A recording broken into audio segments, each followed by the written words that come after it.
মুসা নবী ডাক দিয়া কয় রব্বি আরিনি, ও রহমতের আল্লাহ একবার একটু আমাকে দেখা দাও। আল্লাহ বলেন লান তারানি, ও মুসা বারে দেখতে পারবা না। মুসা নবী বারবার বলে রব্বি আরিনি, আল্লাহ বারবার বলেন লান তারানি। মুসা নবী বলেন আসো আমাকে একটু দেখা দাও। রবের নাম নাও, রবের নাম শুনি, রবের আওয়াজ শুনি, এত মজা এত মজা। আল্লাহ তাআলা মুসা নবীর সাথে কথা বললেন তুর পাহাড়ে, মেরাজ। আদম আলাইহিস সালামের সাথে মেরাজ আরাফার ময়দান। আর আপনার আমার নবীর সাথে মেরাজের চূড়ান্ত ঠিকানা দিলেন আরশে আজিম। সেই মেরাজ হলো রাতের বেলা না দিনে? রাতে। কেন? বন্ধুর সাথে বন্ধুর মোহাব্বতের আলাপটা তো রাতের অন্ধকারেই ভালো হয়। ইশকে আশালাস্তে কোচো বরফরু হরচে জুজ মাশুকে বাকি জুমলাসু। আল্লাহ এজন্য নবীকে রাতের বেলা নিয়ে গেলেন, আর সে আজিমি নিয়ে কথা বলবেন। আল্লাহ তাআলা জিবরাইল আমিনকে পাঠায় বলে যাও আমার নবীকে সাজাইয়া নিয়ে আসো আমার বাড়ি আরশে আজিমে।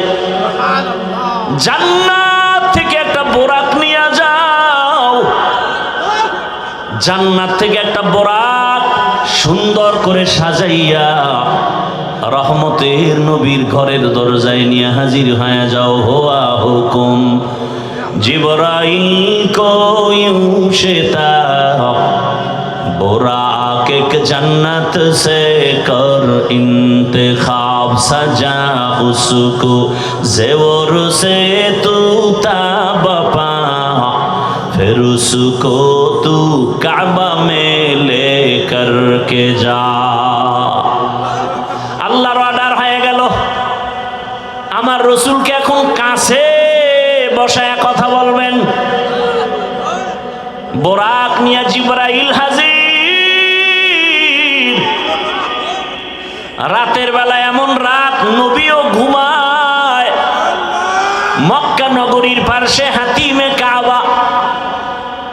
জিবরাইল আমিন বোরাকটা বাইতুল্লাহর পার্শ্বে রাখিয়া এইবার তিনি চলে গেলেন আমার রসুলকে ঘুম থেকে সজাগ করার জন্য। নবী ঘুমান্ত অবস্থায় আছেন, রাতের গভীর। নবী কোথায় ঘুমাচ্ছেন? এই ক্ষেত্রে তিনটা মতামত পাওয়া যায়। কেউ বলেন নবী হাতিমে কাবায় ঘুমাচ্ছেন, কেউ বলে নবী শিয়াবে আবু তালিবের মধ্যে ঘুমান, কেউ বলেন নবী তার চাচাতো বোন উম্মে হানির ঘরের মধ্যে ঘুমাচ্ছেন। তিনটাই সহিহ। উম্মে হানির ঘর হলো শিয়াবে আবু তালিবের মাঝখানে। জিবরাইল আমিন নবী তো ঘুমান, ঘরের উপর থেকে ছাদ ছিদ্র করে জিবরাইল ঢুকলেন। দরজা দিয়ে ঢুকছে না উপর দিয়া? ছাদ ছিদ্র করে মাঝখান দিয়া ঢুকলেন। জিবরাইল আমিনের 600 নূরের পাখা। রহমতের নবী ঘুমাচ্ছেন। এই মুহূর্তে কোনো আওয়াজ দেওয়া যাবে না। রহমতের নবী ঘুমান, হাত লাগানো যাবে না, মাথায় কোনো টাচ করা যাবে না। জিবরাইল 600 নূরের পাখা এক পাশে রেখে রহমতের নবীর কদম মোবারকের তলায় গিয়ে একটু পাখা লাগায় দিলেন। কেউ বলেন জিব্বা লাগাইছেন। রহমতের নবী সজাগ হয়ে গেলেন, তাকায় দেখে জিবরাইল আমিন সামনে বসা। নবী জিজ্ঞাসা করলেন ভাই জিবরাইল এই রাত্রে কেন? আবার তাকায় দেখে উপর থেকে আলো দেখা যায়, ছিদ্র, দরজা আটকানো। বলে আপনি কি দরজা দিয়ে ঢুকেন না? কয় না। কোথার থেকে? বলে ছাদ ছিদ্র করে আসছে। উল্টা পথে কেন? আজকে সব ব্যবহার উল্টাই হবে, সব উল্টা হবে। আপনার জন্য এক মহা সুসংবাদ নিয়ে আসছি। আমার আল্লাহ আপনাকে দাওয়াত দিয়েছেন, এখনই রেডি হবেন, আল্লাহর বাড়িতে যেতে হবে। কেমন মজা! এগুলো বুঝবে কে? বুঝবে কে? তেরা আয়না আলমে রঙ্গ বু হে, তেরা আয়না আলমে রঙ্গ বু হে, जिधर दिखता हो उधर तू ही तू है। আরে আল্লাহর মোহাব্বতের বান্দারা, সর্বাবস্থা আমার মালিকের পাওয়ার জন্য পাগল পারা হয়ে থাকে। অন্তরের মধ্যে একটা আগুন জ্বলতে থাকে। দুনিয়ায় সব পেলাম, কিন্তু আসল মালিকের যদি না পাই, আমার কোনোটাই আর জীবনে সফল হবে না। জিবরাইল আমিন বলেন, নবী রেডি হন, চলতে হবে রবের দরবারে। বোরাক রেডি। নবীকে উঠাইয়া জিবরাইল আমিন চলে গেলেন হাতিমে কাবা। বাইতুল্লাহ দেখছেন যারা, ওই চার দেয়ালের ঘরের পাশে বুক বরাবর একটা আলাদা দেওয়াল আছে ছোট, এটা হাতিমে কাবা। পুরাটাই ছিল বাইতুল্লাহর ঘর, পুরাটাই। কিন্তু রসুলের যখন 30 বছর বয়স, ওই বাইতুল্লাহটা ভেঙ্গে নতুন করে উঠাইতে গিয়া টাকা ছিল না। হালাল ভাবে টাকা সবাই ভাগ ভাগ করে দিয়ে দেখে পুরাটা উঠানো যায় না, ওটা বাদ দিয়ে এরপরে করছে। কিন্তু ওটাও কাবা, কাবার অংশ। বাইতুল্লাহর মধ্যে 2টা দরজা ছিল। কয়টা? এখন একটা আছে আর একটা নাই। ওই বরাবর ওই পাশে আর একটা। রহমতের নবীকে হাতিমে কাবায় নিলেন। ওখানে নবী আরেকটু শুয়ে পড়লেন, আবার উঠাইয়া রহমতের নবীকে ঝমঝম কূপের কিনারায় নিয়েছেন। নবীকে চিৎভাবে শোয়াইলেন। নবীজির সিনা মুবারকটা ছিদ্র করে ফেললেন। রহমতের নবীর বুকটা চিরিয়া ভেতর থেকে কলবটাকে বের করলেন। স্বর্ণের পেয়ালার ভেতরে রাখলেন, ঝমঝমের পানি দিয়া ধুইলেন। নবী বলেন, আমি তাকায় তাকায় দেখতেছি। ওখানে জিবরাইল দাঁড়ানো, ওখানে মিকাইল দাঁড়ানো, আমার ডানে 70,000 রহমতের ফেরেশতা দাঁড়ানো, আমার বামে 70,000 রহমতের ফেরেশতা দাঁড়ানো, সামনে রহমতের 70,000 ফেরেশতা দাঁড়ানো, পেছনে 70,000 রহমতের ফেরেশতা দাঁড়ানো। আমি দেখতেছি আমার বুকটা চিরিয়া কলবটাকে বের করে স্বর্ণের পেয়ালায় রাখলেন, আর জমজমের পানি দিয়ে আবার কলবটাকে ধুইলে, এরপরে আবার ভেতরে দিয়া আবার হালকা চাপ দিলে আবার ভালো হয়ে গেল। আমার সেলাই লাগলো না, রক্ত গেল না, ব্যথাও পেলাম না। জিবরাইল কয়, জমজম পানি দিয়ে এবার ওযু বানাইয়া নেন। ওযু বানাইয়া রেডি হয়ে যান। মায়ার নবী জমজমের পানি দিয়া ওযু বানাইছে। ওরে মুফাসসিরিনে কেরাম বলেন, জমজম পানি কাউসারের থেকেও দামি। সাহাবায়ে কেরাম প্রশ্ন করলেন, ইয়া রাসূলুল্লাহ, জমজমের কূপের থেকে crore crore million trillion billion পানি হাজিরা নিয়ে যায়, কিন্তু সেই থেকে আজ পর্যন্ত একটু পানি কমেও না বাড়েও না। এই পানিটার তলা কই? রহমতের নবী বলেন, জমজম কূপের তলা হলো হাউজে কাউসারের সাথে লাগানো। জমজম কূপের পানি পান করলে এতটা লাভ, মানুষের পানি পান করলে পিপাসা নিবারণ হয়, ক্ষুধা নিবারণ হয় না। জমজম পানিটা পান করলে ক্ষুধা নিবারণ হয়, পিপাসাও নিবারণ হয়। এজন্য কেউ যদি জমজমের পানি পান করে, নবী বলেন তুমি এই দোয়া পড়ে পান করো, আল্লাহুম্মা ইন্না নাসআলুকা ইলমান নাফিআ ওয়া রিজকান ওয়াসিআ ওয়া শিফাআম মিন কুল্লি দা। জমজমের পানি পান করো, রোগের ঔষধ। বান্দা তোমার শেফা আল্লাহ দান করবেন, এত পাওয়ারওয়ালা পানি। নবী বলেন ওযু করলাম, এরপরে 2 রাকাত নামাজ আদায় করলাম। মেরাজ সফর শুরু হবে, এখান থেকে একটা সবক, কেউ যদি সফরে বের হও, ওযু সহ বের হও, 2 রাকাত নামাজ পড়ে বের হও। নবী নামাজ কমপ্লিট করে দোয়া করলেন। এবার জিবরাইল বলেন ইয়া রাসূলুল্লাহ বোরাক রেডি, উঠেন। নবী উঠবে কিন্তু বোরাক একটু বাহানা করে, উঠাইতে চায় না। জিবরাইল বলে বোরাক এমন কেন করো, চিনো? বলে হ্যাঁ চিনি, নি তো রহমতের নবী। বাহানা করার একটা কারণ, নবী যদি একটু বলতেন আজ আমাকে বাহন উঠবেন, ব্যবহার করবেন, হাসরেও জান্নাতে আমাকে ব্যবহার করবেন, যদি নবী বলতেন আমি একটু খুশি হইতাম। এই কথাটা শোনার জন্য আমি বাহানা করতেছি। রহমতের নবী আমার পিঠে সওয়ার হয়ে যাবেন। রহমতের নবী উঠলেন, জিবরাইল মিকাইল চলছে। বাইতুল্লাহ থেকে বাইতুল মাকদিস যাইতে 1 মাস লাগে। নবী বলেন আমি তাকায় দেখলাম এই বোরাক একটা কদম দেওয়া মাত্র বাইতুল মাকদিসে হাজির। মসজিদ থেকে মেরাজ শুরু। এজন্যই তো বান্দা মুমিনের মেরাজ হলো নামাজ।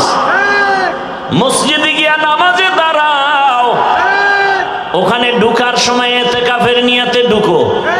দুনিয়াবি কালেকশন সব বন্ধ, এখন রবের সাথে সম্পর্ক, রবের দরবারে হাজির হয়ে গেছো। এজন্যই তো নামাজের মধ্যে কোনো সালাম চলে না, কথা চলে না। কেন?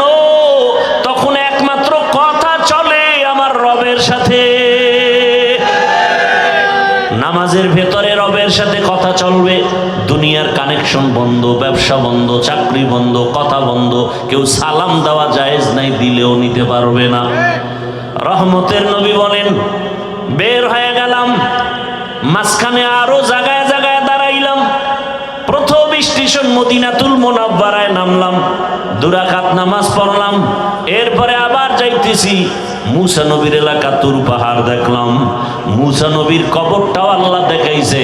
আমি মুসা নবীর কবরের দিকে তাকায় দেখি মুসা নবী কবরে নামাজ আদায় করতেছি। আল্লাহ রসুল বলছেন সব নবীরা কবরে জিন্দা। আল আম্বিয়া ওয়াহিয়াউন ফি কুবুরিহিম ইউসাল্লুন। সমস্ত নবী রসুল কবরে জিন্দা। আল্লাহ কোরআনে বলেন আমি এদেরকে খানা দেই, রিজিক দেই। এই হাদিসটা আওলাদে রসুল হুসাইন আহমদ মাদনী রসুলের রওজার পাশে ছাত্রদেরকে পড়াচ্ছেন। ছাত্ররা কয় হযরত, নবী রসুল মসজিদে কবরের মধ্যে নামাজ পড়েন, এটা কেমনে? কয় আমাকে জিজ্ঞাও কেন? যিনি হাদিস কইছেন তিনি তো রওজায় আছে, তাকে জিজ্ঞেস করো। ছাত্ররাও তো তেমন আমাদের মতো বেআমল আর বেয়াদব না। এমন কঠিন হালাত যে একদিকে সূর্যের গরম,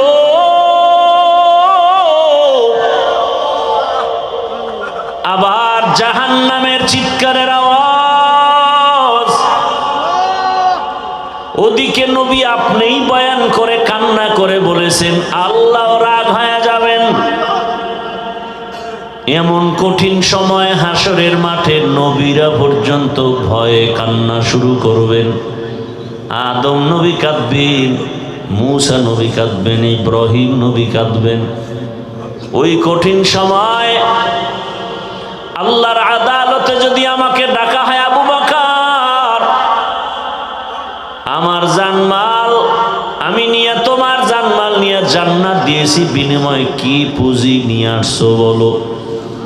আমি যদি বলি ও দয়ার মালিক নামাজ রোজা তেলাওয়াত নিয়ে আসছি, আল্লাহ যদি বলেন যেইভাবে নামাজ চাইছি ওভাবে নামাজ পড়তে পারো নাই, যেভাবে জিকির চাইছি ওইভাবে মজা করে জিকির করতে পারো নাই, যেভাবে তেলাওয়াত চাইছি হক আদায় করে তেলাওয়াত করো নাই, আজ তোমার জান মাল নিয়ে তুমি জাহান্নামে যাও, আমার জান্নাত আমারে ফিরাইয়া দাও। ও রহমতের নবী, ওই দিন আমার কি উপায় হবে? হক আদায় করে নামাজও পড়তে পারলাম না, তেলাওয়াত করতে পারলাম না। আবু বকরের যদি এমন হালাত হয়, আপনার আমার কি উপায় হবে চিন্তা করা উচিত। আপনার আমার কি উপায় হবে চিন্তা করা উচিত। আল্লাহ হেদায়েত দান করুন। জীবন ভরই তো ঘুমায় কাটাইলেন, একটা রাত আল্লাহর জন্য দিছেন, আল্লাহ চাইলে পারবেন দিতে? দেখাতে পারবেন যে আল্লাহ তোমার জন্য একটা রাত ঘুমাই নাই? অন্তত এরকম কোরআনের বাগান আল্লাহওয়ালাদের মজলিসে যদি বসতে পারেন, নিয়তটাকে খালেস করে বসবেন, চোখের পানি নিয়ে বিদায় হবেন, আল্লাহ তাআলা এরকম এক প্যান্ডেল মজলিস আরশে আজিমে ফেরেশতা দ্বারা মিলায়া রাখছেন। ওখানে আমাদের গুণগান হচ্ছে আরশে আজিমে।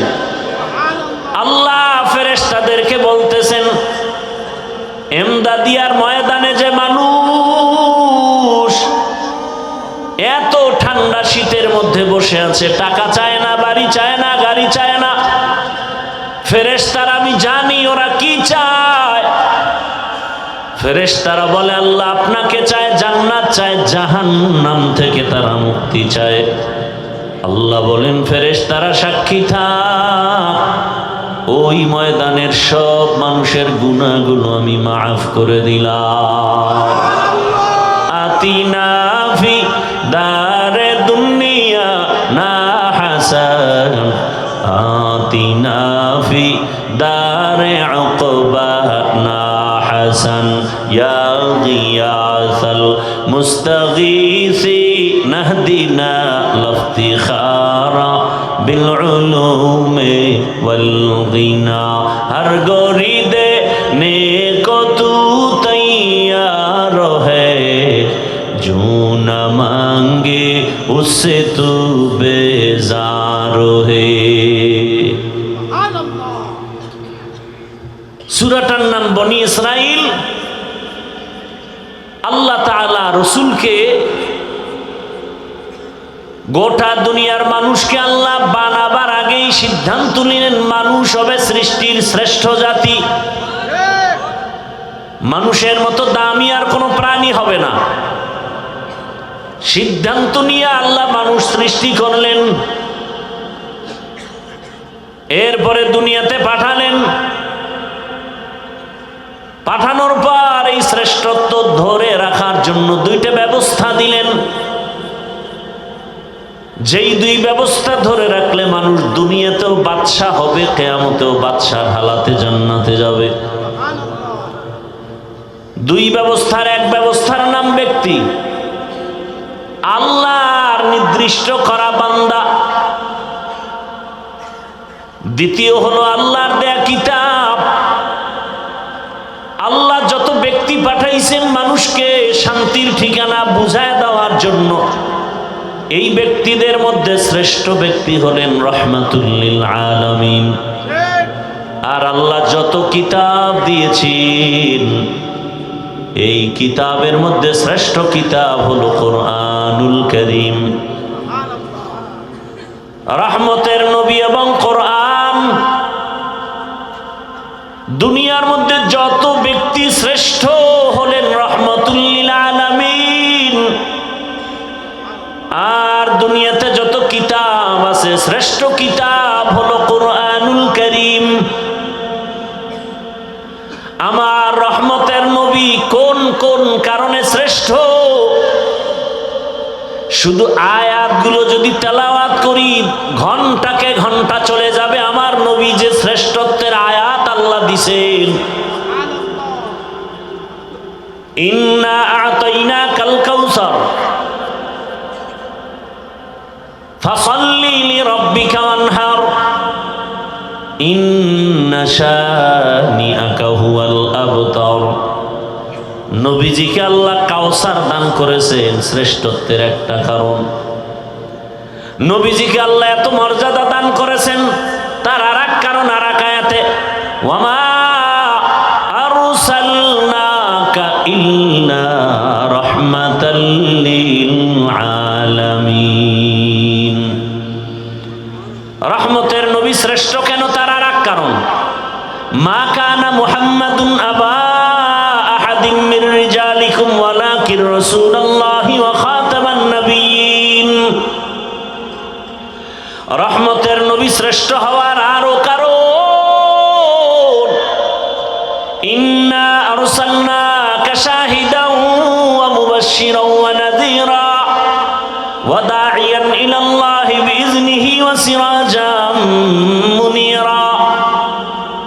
রহমতের নবীর শ্রেষ্ঠ হওয়ার আরো কারণ, লাকাদ কানা লাকুম ফি রাসূলিল্লাহি উসওয়াতুন হাসানাহ। রহমতের নবী শ্রেষ্ঠ হওয়ার আরো কারণ, ওয়াদ-দুহা ওয়াল-লাইলি ইযা সাজা মা ওয়াদ্দা'আকা রাব্বুকা ওয়া মা ক্বালা ওয়ালাল আখিরাতু খায়রুল লাকা মিনাল উলা। আল্লাহ আমার নবীকে যত কারণে শ্রেষ্ঠ বানাইছেন এর মধ্যে একটা কারণ হলো আমার তেলাওয়াতকৃত আয়াত, সুবহানাল্লাযী আসরা বিআবদিহি লাইলাম মিনাল মাসজিদিল হারাম।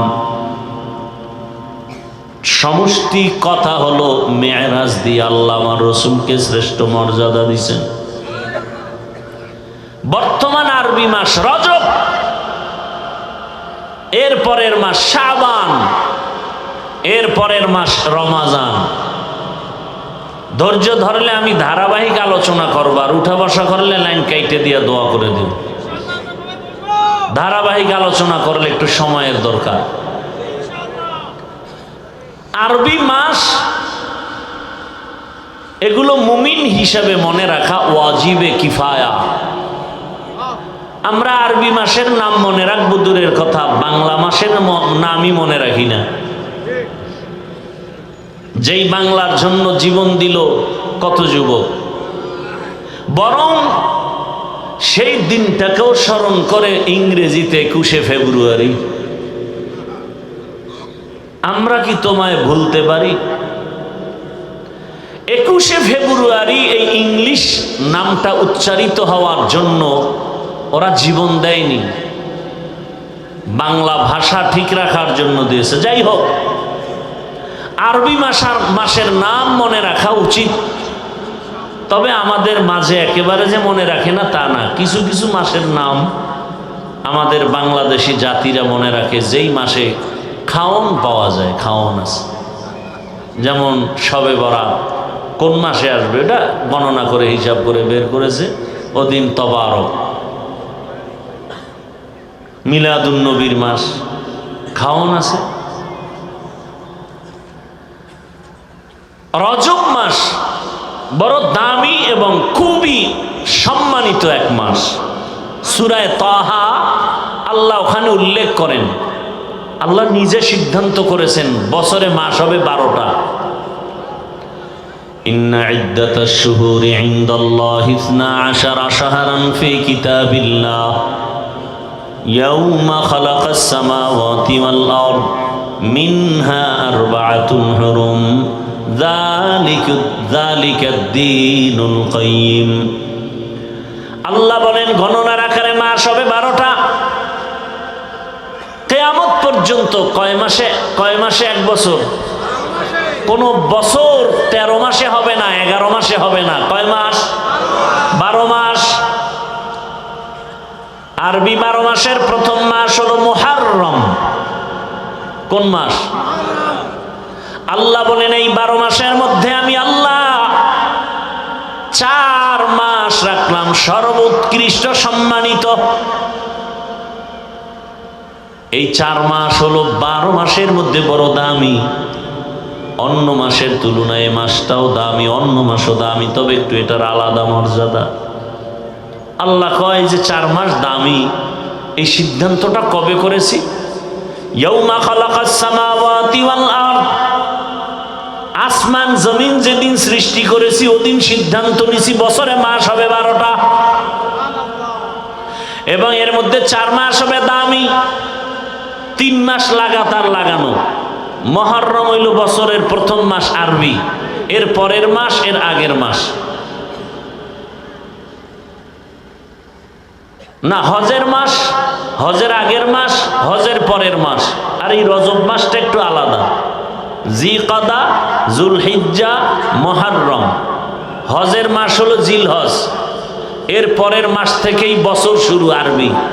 আর ওই হজের মাসের আগের মাস, আর এই রজব শাবানের আগে, এই 4 মাস আল্লাহ এটা লৌহে মাহফুজে লিখে ফেলেছেন কুদরতের কলম দ্বারা আসমান জমিন সৃষ্টির দিন। সেই সম্মানিত মাসের 1 মাস রজব, মেরাজের কারণে এ মাসের সম্মান না, বরং মেরাজ আলাদা, এ মাস আলাদা। আমরা তো রজবে মেরাজের ঘটনা বয়ান করি, মসজিদে মসজিদে বয়ান হয়েছে 2-3 দিন আগে, জুমায় বয়ান হয়েছে। মূলত উলামায়ে কেরাম, ঐতিহাসিকগণ বিশ্লেষণ করে বলেছেন রসুলের মেরাজ হয়েছে এটা সত্য, তবে রজবে হয়েছে এর কোনো গ্যারান্টি নেই। কেউ বলেন রসুলের মেরাজ হয়েছে রমাজানে, কেউ বলেন রসুলের মেরাজ হয়েছে মুহররম মাসে, কেউ বলেন জিকাদা, হজের আগের মাসে। মোটমাট কথা হলো মেরাজ হয়েছে এটা সত্য। এখন প্রশ্ন হলো মেরাজটা কি স্বপ্ন যোগে হলো না সশরীরে হলো? এ নিয়ে অনেক মতানৈক্য। এখনো বহু নাস্তিকরা রসুলের মেরাজ মেনে নিতে পারে না, বলে স্বপ্ন যোগে হয়েছে। ইসলামী শরিয়া এবং কোরআন হাদিস প্রমাণ করে মেরাজ হয়েছে সশরীরে। এখন কথা হলো মেরাজ হলো কেন? প্রশ্ন খেয়াল করবেন, মেরাজ হলো কেন, এবং এই মেরাজ হলো রাতের বেলা না দিনে? দিনে না হয়ে রাতে হলো কেন? এবং মেরাজটা শুরু হয়েছে বাইতুল্লাহ থেকে, বাইতুল মাকদিস, ওখান থেকে মেরাজ শুরু। আল্লাহ বাইতুল্লাহ থেকে ডাইরেক্ট আল্লাহর বাড়ি নিতে পারতেন না, বাইতুল মাকদিস নিলেন কেন? কথা বুঝে আসছে? এরপরে আসেন আয়াতের বিশ্লেষণ। আয়াতে ঢুকার আগে এই কথাগুলো খেয়াল করি। পৃথিবীতে আল্লাহ যত নবী রাসূল পাঠিয়েছেন সকলের মেরাজ হয়েছে। মুসা নবীর মেরাজ জমিনে, ঈসা নবীর মেরাজ হয়েছে জমিনে, ইব্রাহিম নবীর মেরাজে জমিনে, সব নবীর মেরাজ জমিনে। আর একমাত্র রহমতের নবীর মেরাজ হলো আরশে আজিমে। ব্যবধান আছে না নাই? সব নবীদের মেরাজ জমিনে, রহমতের নবীর মেরাজ কেন আরশে আজিমে হলো? প্রশ্ন আছে না নাই? ভালো করে খেয়াল করেন। কারণ হলো সব নবীদের সীমানা জমিনের মাঝে, আর আমার নবীর নবুয়তের সীমানা শুধু জমিন না, আরশে আজিম পর্যন্ত। মেম্বার সাহেব চেয়ারম্যানের ইউনিয়নের খবর নেওয়ার দায়িত্ব তার না, তার দায়িত্ব ওয়ার্ডের মানুষের খবর নিবে আর ঘুরবে। চেয়ারম্যান সাহেব ইউনিয়নে ঘুরবেন আর খবর নিবেন, এমপির আসনে যাবেন না। এমপি সাহেব তারা আসনের মানুষের খোঁজ খবর নিবেন, সরকারের ভূমিকা নিবেন না। কথা ঠিক না? মুসা নবীর যতটুকু সীমানা, অতটুকুর জন্যই তিনি খোঁজ খবর নিবেন তার নবুয়তের সীমানা। ইব্রাহিম নবীর নবুয়তের সীমানা জমিনের যতটুকু দিয়েছেন অতটুকু নিবেন। আর আপনার আমার রহমতের নবী, আল্লাহ তাকে নবুয়তের সীমানা দিয়েছেন দো জাহান সহ। রহমতের নবীর নবুয়তের সীমানা শুধু জমিনে না, কারণ আমার নবী শুধু জমিনের নবী না, কুল মাখলুকতের নবী। তাহলে জমিন দেখানো হয়ে গেছে, নবীর যে নবুয়তের সীমানা আর উপরে আছে এটা দেখাতে হবে না? এজন্য আল্লাহ তাকে উপরে নিছেন, ইনভাইট করেছেন, দাওয়াত দিয়েছেন।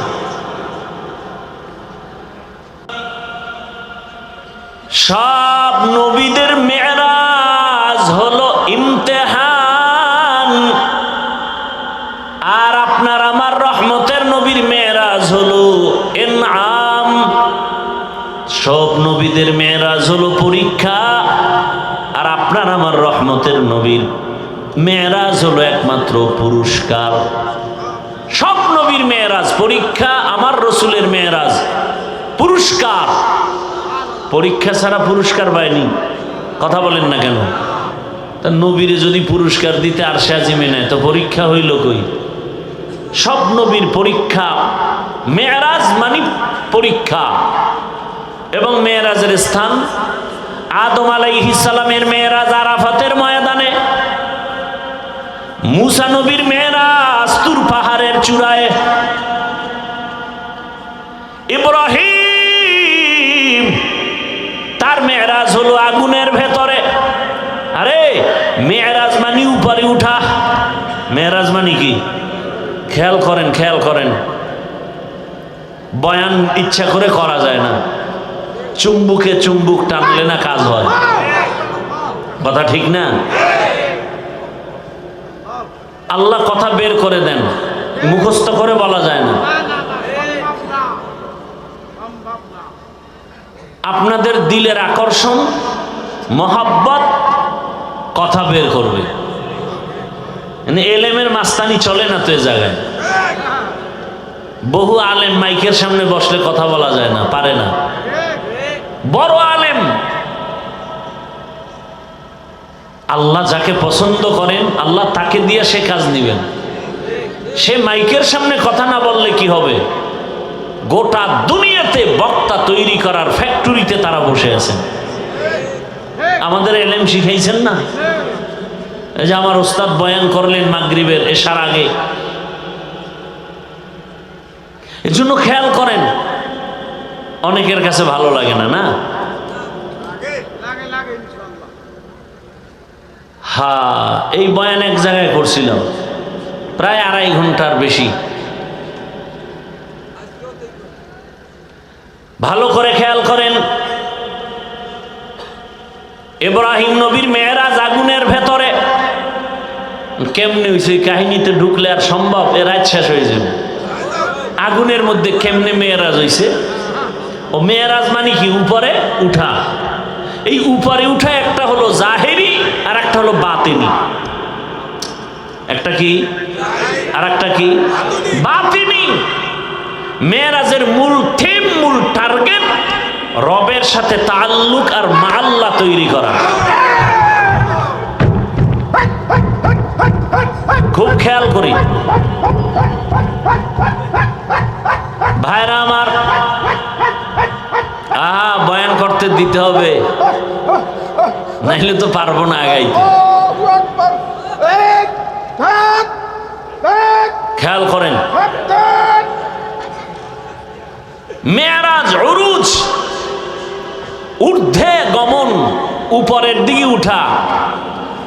মুফাসসিরিনে কেরাম লিখেছেন এই উপরে উঠা এটা দুই ভাবে। একটা হলো একজনে সিঁড়ি বেয়ে হেঁটে হেঁটে দোতলায় উঠছে, এটাও কি উপরে উঠা। আর এই উঠা হলো মর্যাদার লাইনে উপরে উঠা। মর্যাদার লাইনে উপরে উঠা। মর্যাদা দিবেন আমার আল্লাহ। এটা একটা উপরে উঠা মর্যাদার লাইনে, এটা জাহিরি আর একটা বাতিনি। রহমতের নবী আমার দোনো লাইনেই আগায়া যাইতেছে। একটা উপরে উঠা মর্যাদা, বেয়াদবি ক্ষমা চাই, বুঝাবার জন্য বলছি। আমি স্টেজে বসা, আপনারা কোথায় বসা? নিচে বসা। আমি যে উপরে উঠলাম এটা কি এমনিই না কোনো সম্মানের কারণে? বলেন, এটা সম্মান না অসম্মান? এটা জাহিরি না বাতিনি? জাহিরি। সম্মানের সাথে উপরে উঠা তুলনামূলক, এটা জাহিরি। আর একটা হলো বাতিনি। একই জায়গায় বসছেন আবু বকর, ওমর, ওসমান, আলী, রহমতের নবীও। দস্তারখানে খানা চলছে, একই সাথে বসা, উপরে নিচে নাই। মর্যাদা কার বেশি? কঠিন কঠিন। এটা তো বাতিনি মর্যাদা, রসুল দোনোটা পেয়েছেন। আর মুসা নবীর মর্যাদা জাহিরি ভাবে মেরাজ কয় না, নামাজে কি হয়? মুমিনের মেরাজ নামাজ। বড় কঠিন হালাত। আল্লাহ বান্দার সাথে মেরাজে কথা বলবেন, রহমতের নবীর সাথে তো কথা হয়, কিন্তু আল্লাহ চাইতেছেন মোহাব্বত যখন বাড়তে থাকে বাড়তে থাকে বাড়তে থাকে, তখন মোহাব্বতের আশিক আর মাশুক চাই কাছাকাছি হয়ে কথা বলবেন, কাছাকাছি হয়ে কথা বলবেন। দূরে দূরে কয়দিন।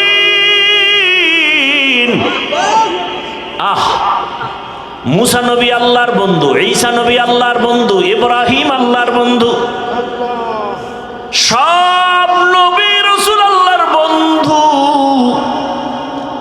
আপনার আমার নবীও আল্লাহর বন্ধু, তবে ব্যবধান সব নবী রাসূল আমার আল্লাহ তাআলার আশিক, আর আমার আল্লাহ নিজে হলেন মুহাম্মদের আশিক। কেমন কথা, বড় কঠিন হালাত।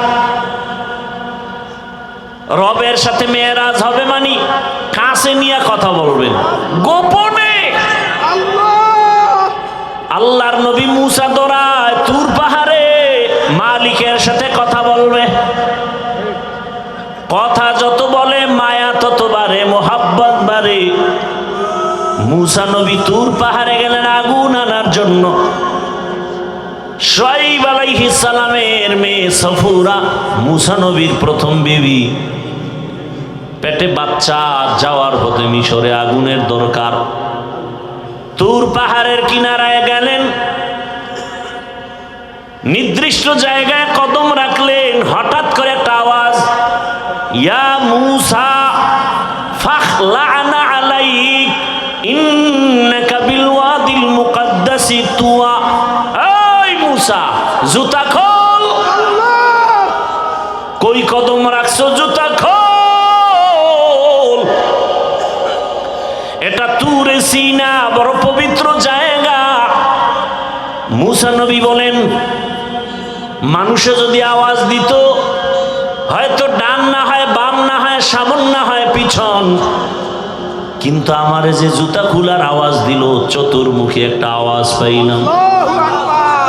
আমি জিজ্ঞাসা করলাম, কে আপনি? আবার গাইবি আওয়াজ, আনা রব্বুক, আমি তোমার রব। মুসা নবী কয়, আমি যত আগাই আগুন তত পেছনে যায়। এবার কথা বলতেছি, প্রশ্ন করতেছি, জবাব পাইতেছি পর্দার আড়াল থেকে কথা।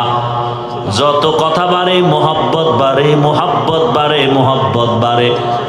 এত পরিমাণ মোহাব্বত বেড়ে গেল, কই বিবি, কই সন্তান, কই ভাই, কোনো খবর নাই। এখন তো এমন ভাবে মোহাব্বতের বন্ধনে আবদ্ধ, স্ত্রীর চিন্তা নাই, ঘরের চিন্তা নাই, ভাইয়ের চিন্তা নাই, দলের চিন্তা নাই।